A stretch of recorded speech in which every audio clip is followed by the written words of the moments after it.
episode of May the Codes Be With You. My name is Lakshya, and today we are going to start with another series wherein we are going to talk about web development.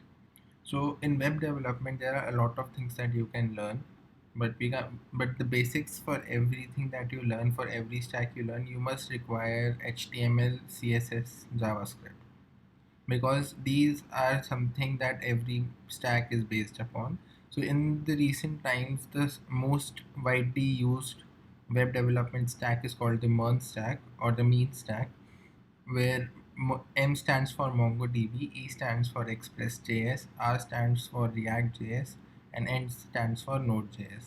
Whereas in MEAN stack, A is replaced by R is replaced by A, and A stands for AngularJS. So as you can see, most of them have JS as their secondary part in the names. So JavaScript is important, and whenever we are learning the front end development, the most important concept that we need to understand is called HTML and CSS.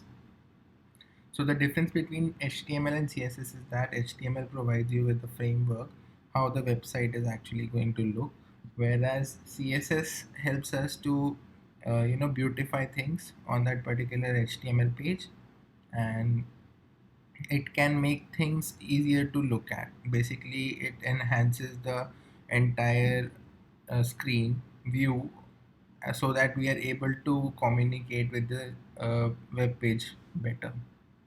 JavaScript adds functionality to our pages. For example, if we need to provide a function to compute something, then we need JavaScript because it is a proper coding language and provides logic. Whereas HTML is a markup language and does not allow us to write a logic that can be used inside the web page. So for that we require JS. So I have prepared a short presentation what we are going to do and how we are going to do it. So as you know, we are the latest HTML that is going on right now. The version is called HTML5. HTML stands for Hypertext Markup Language. It is not a programming language, as I told you. It doesn't help us to build logics. It is a markup language, and it can only be used to print stuff on the web page. So that's the basic of HTML5. We are not going to waste much of our time into the theory aspect of this particular uh, thing called HTML. However, we are going to code things and identify the tags which are most widely used these days. So the foremost thing to do is we need to choose the editor and browser that we're going to code in and open our websites in. I prefer Visual Studio Code, but Atom and Sublime Text are equally good. There are some extensions in VS Code that we can take advantage of. That is why I prefer Visual Studio Code. Sublime Text is basic editor. You can even use your Notepad and Notepad++ on Windows. So the entire thing that we're going to do in this course is basically platform independent. It is not limited to either Windows or Linux or Macintosh, but yes, for every developer it is advised to use a Linux based system, since it has many more advantages, and we will talk about that in some other video. But everything that we do in this course is platform independent. For the preference of browsers, I highly recommend Google Chrome, since it is the fastest of all. You can even use Mozilla Firefox, it is great, but I prefer Google Chrome.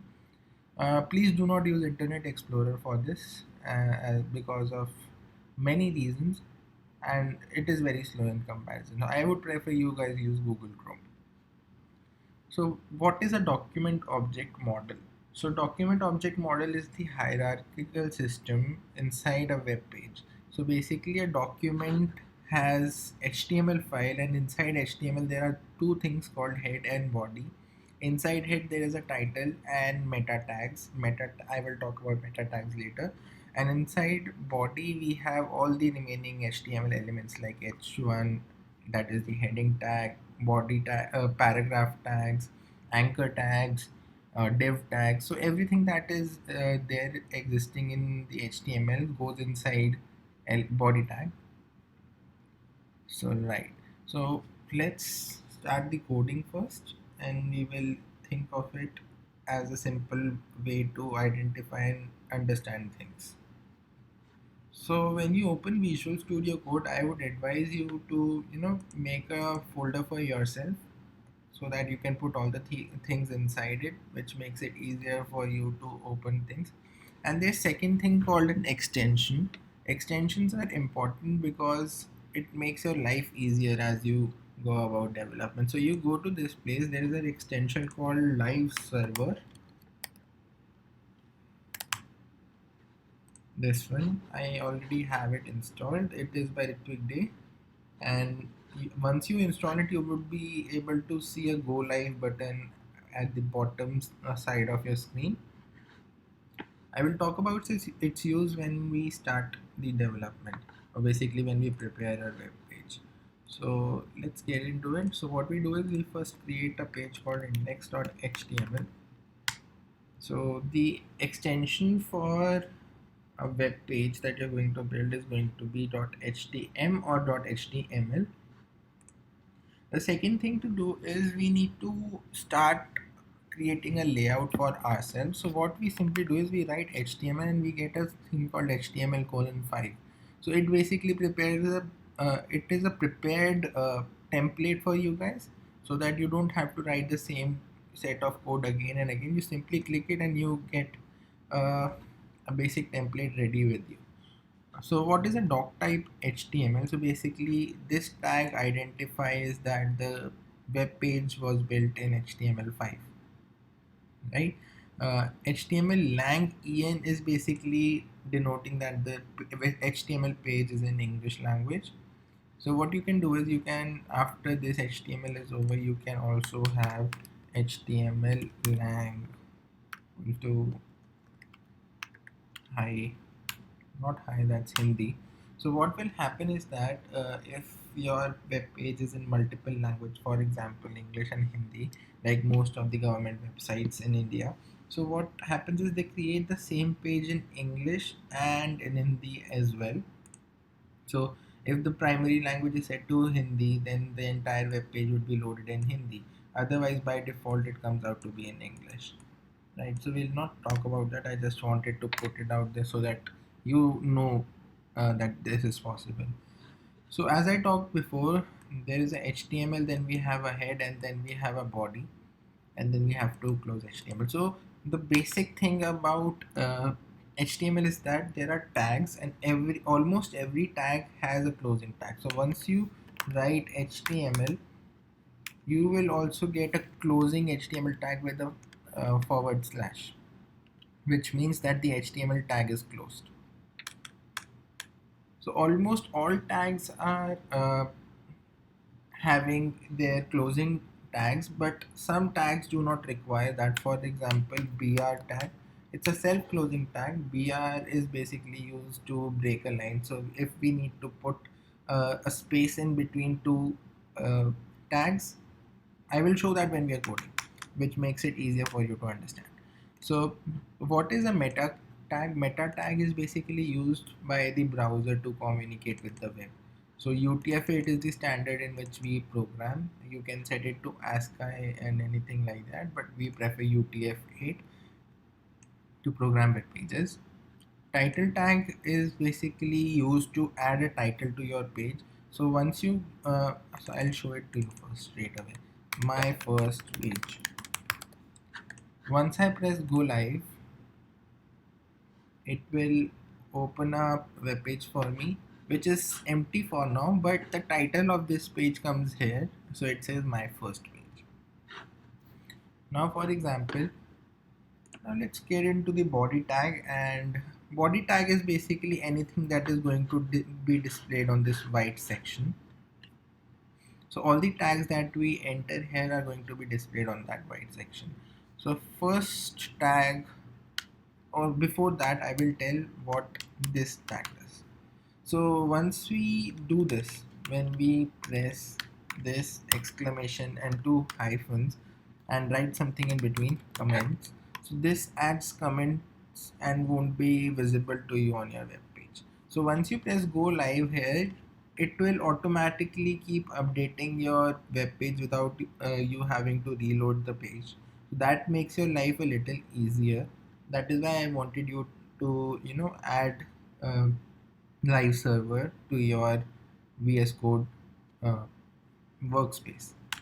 Now this, so I'll rename it headings. So there are several types of headings depending upon the size. H1 is the largest. You say heading one, head 1.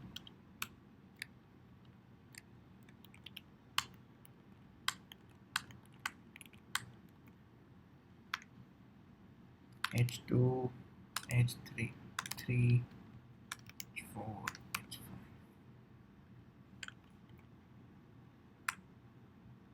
H6.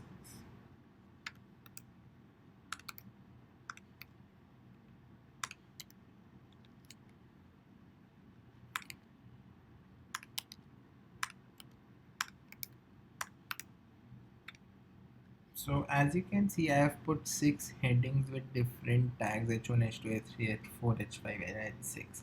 Without having to saving anything, I just open here and we can see that all these heading tags have been printed over here. So H1 is the biggest and H6 is the smallest. Right. Now the second thing to learn is the paragraph tags. So it is simply a P. Once you do that, it will automatically give you the closing brace for that particular tag. Now what we do is we just write some piece of code, some piece of text. I'll just take some text from this website.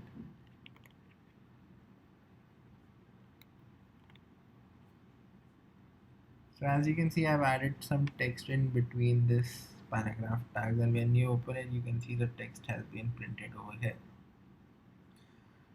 Now there, if you want to make if you want to make a particular text as bold, what you do is you write strong.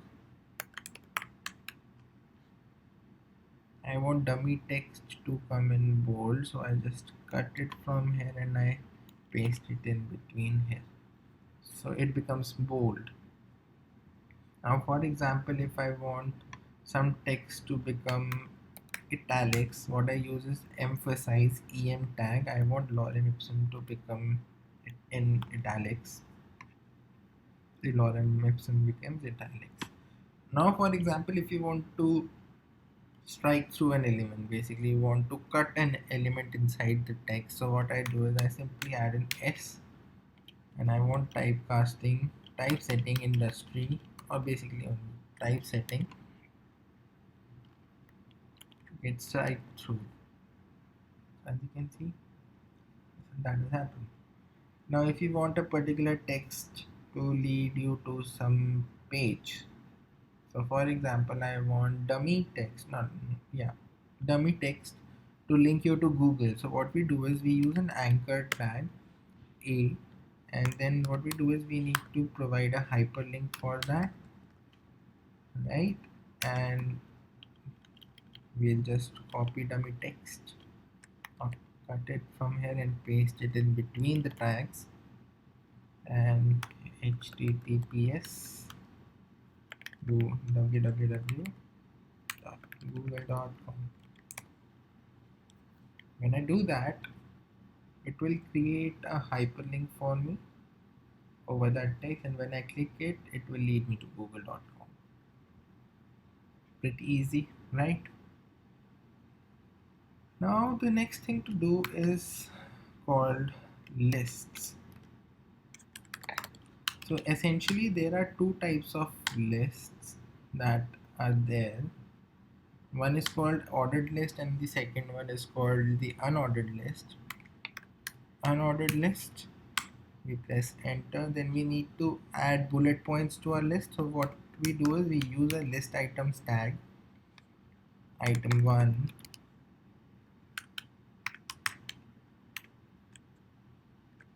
item 2, and so on, and just copy paste. Right, so this is an unordered list. It shows some bullet points. You can change these bullet points. By default it is disk. We can change it to anything, for example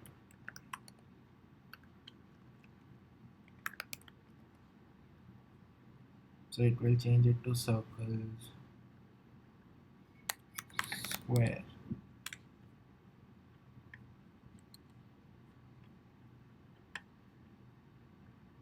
So we can change that. Now the second, let's remove this.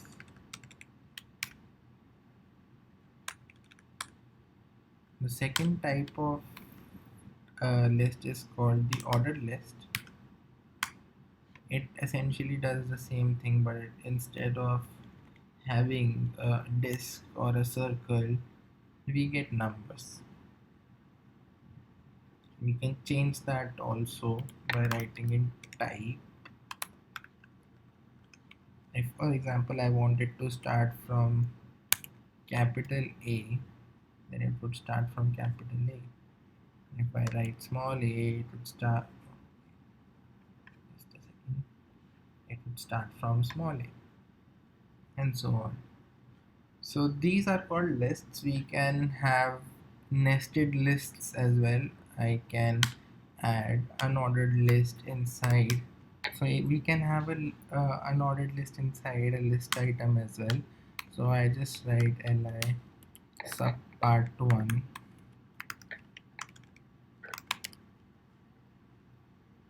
I'll copy and paste it again. So as you can see, there is an unordered list inside another item. So we can do that with any of these. We can also have an ordered list. So we can have nested lists, right? So that was about lists. Now what we're going to discuss is important. It is called table.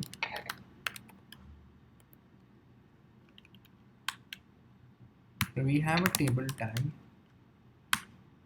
and inside a table what we have is called head and body.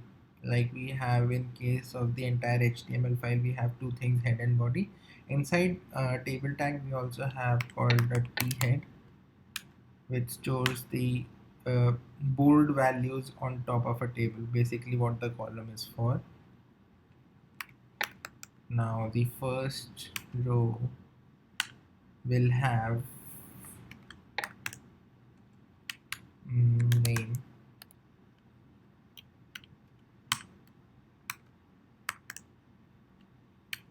email, and age. For instance, we use this. Now our head is closed. We have the topmost file, as you can see, the name, email, and age. Now we need to add elements inside it, right? So that would be body.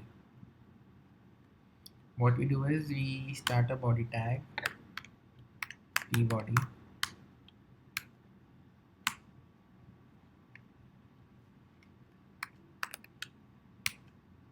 Inside the row we can start adding what we wanted. So for that we use td, that is the data tag. For example, Lakshay, my email is lakshay123@gmail.com. td, age is 22, right? So this is how we enter elements inside our table. Now just in case, you can see that it's here. Now in case we want another element, what we do is we just copy it, paste it here. We can see there is a second element. So that's about the table tags. Now the next thing to do, and one of the most important things, is called the forms, because almost every web page that you visit has a form. Almost every, not all, but almost every. So before we start that, I talked about having line breaks, right? These are self-closing tags. So what happens is that as you can see, there is like a slight space in between these two elements. So what I want is I want to add more space in between them. So what I do is I simply go up where our list ends, I add a BR tag. In fact, I add multiple BR tags so the space is easily visible. So see, the space has increased for us. Now, in case we wanted to add a horizontal partition, so what we can do is we can just simply add HR. So it will add an horizontal line, right? Now I just remove this comment. If you want to extend a comment to multiple lines, the simplest thing to do is you just take this part and paste it somewhere so that you can comment the entire thing. And now lists won't be visible inside on the web page. Now let's move into forms now.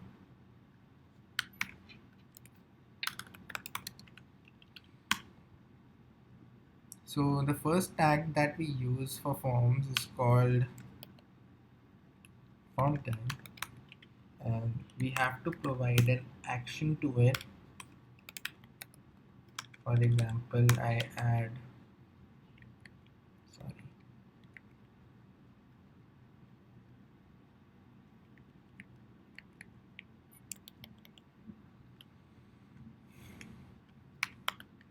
form tag and an action, which simply means when we are going to enter the and when we are going to press the submit button, it is going to lead to some page, and that would be process.php. So for a form to get processed, we need some language like PHP, which can provide it logic.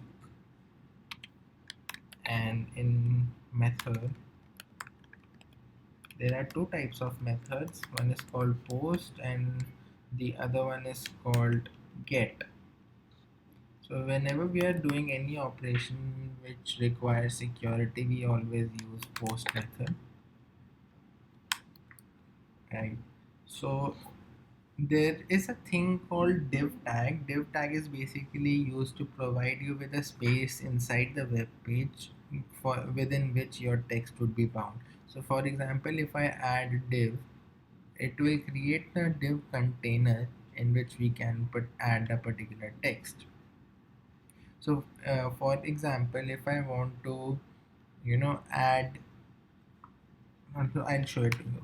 I'll add a div tag and I will create a label and write it as first name, right? And give it a input type as text, and name to it would be first name. I always use camel casing for this. It makes it easier for me to use while I'm validating it using JS. So this is my first. So as you can see, I created a label and input type text, and when we do that, we get input type text. Now if we want to add, for example, email, what I do is that I create a separate div, give it a label as email, input type email, and name it email. So as I move here, I get an email. If for example I set it to password, for example, and input type also password, so when I type in some password, it would be hidden so that nobody can see. You might have seen this in every website which has a login feature. And now for example, I need to type some message, a long message needs to be given. So if you might have seen a contact us page on most of the websites.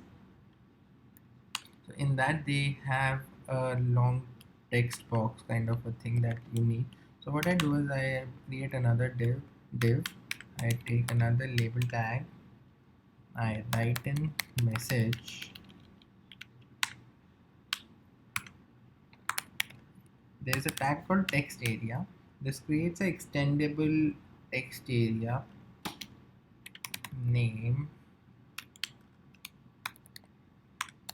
message. Right. So let's check. So as you can see, this is an extendable area, and we can add line breaks in between to make it look much more clean. So this is, and now for example, if we want to add a Dropbox kind of a thing from which we can choose some elements, so what I do is I create another div, label gender,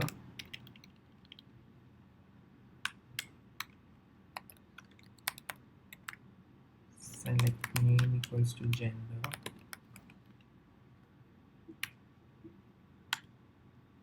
Now what I do is I use an option tag and set value as male, close it, and write mail here. So this is what will be displayed, and this is the option that will be used while we are using JS to evaluate the form.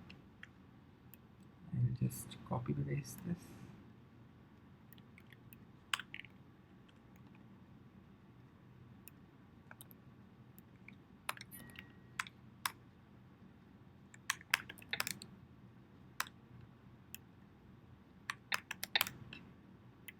I've added a third option as well to make it politically correct. Once I do that, I get a drop down menu and we can choose out of them. So this is basically, oh yeah, there's one more thing.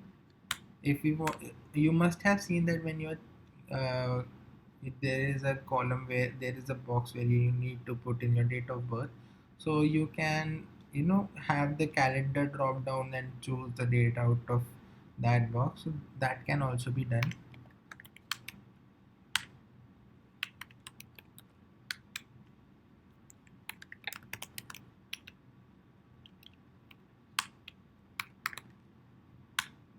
Input type, I just write in date, name as birthday,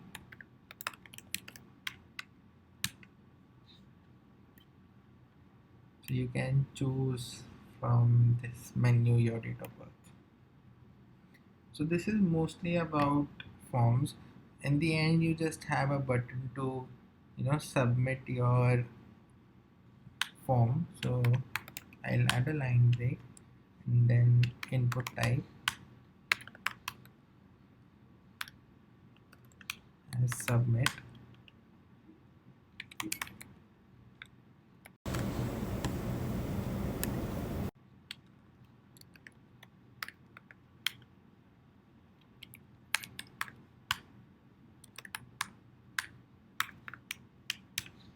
So it creates a submit button for you. Nothing would happen in this case right now because I have not given any action to this. For example, if I give an action action.php, then it would lead to that particular file, and we need to also give in method.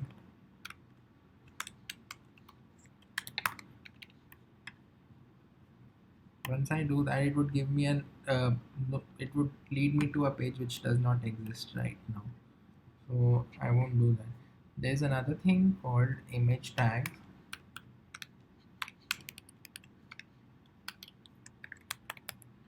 For example, sample image,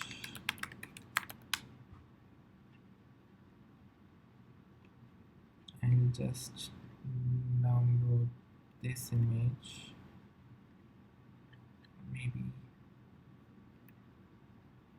save it in the same folder as your current project so that and I'll name it as sample.jpg.